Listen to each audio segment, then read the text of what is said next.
Mga boss, official na!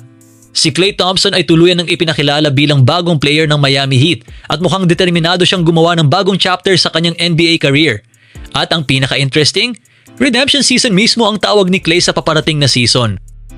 Matapos ang unang 2 seasons niya sa Dallas, ngayon ay nasa Miami na siya. At hindi lang basta sumali sa isang bagong team.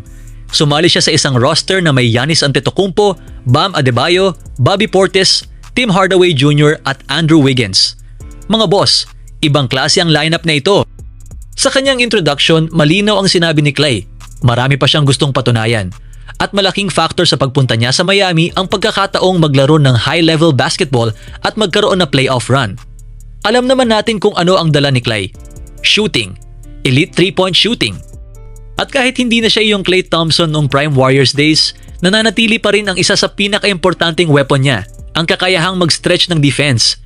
At napakalaking bagay niyan kapag katabi mo si Giannis. Ito siguro ang pinaka-importanting bahagi ng story, redemption season. Hindi na kailangang patunayan ni Klay na kaya niyang manalo ng championship. 4 na beses na niyang nagawa yon, pero gusto niyang ipakita na kaya pa rin niyang maglaro sa mataas na level. At gusto niyang makabalik sa isang team na may tunay na championship aspirations. Kaya ngayong season, hindi lang siya basta shooter. Gusto niyang maging bahagi ng isang team na lalaban hanggang dulo. At mga boss, may isa pang exciting detail. Number 11 ang isusuot ni Klay sa Miami. Kaya parang may bagong chapter pero may pamilyar na number. At para sa isang player na may napakalaking history sa NBA, interesting makita kung ano ang magiging legacy ng number 11 sa Miami.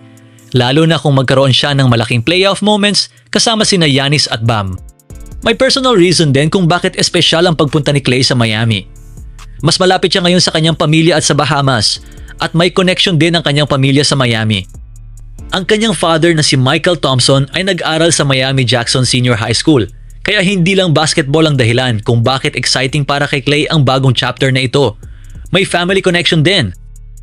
Kaya mga boss, eto na talaga si Klay Thompson sa Miami Heat. Bagong team, bagong system, bagong teammates, pero parehong killer mentality. At ngayon, may isang malaking tanong. Kaya pa ba ni Klay Thompson na bumalik sa high level at maging malaking bahagi ng isang championship contender? Dahil kung maging consistent ang shooting niya, kung maging healthy siya, at kung mag-click ang chemistry nila ni Giannis at Bam, napakalaking problema nito para sa ibang team sa Eastern Conference. At tandaan ninyo ang sinabi mismo ni Klay, marami pa siyang gustong patunayan. Kaya mga boss, redemption season na ba talaga ito para kay Klay? At sa tingin ninyo, ilang 3-pointers kaya ang ipapasok niya ngayong season sa Miami? Comment down below. At yan ang mahalagang balita ngayong araw. Like, subscribe. Peace out!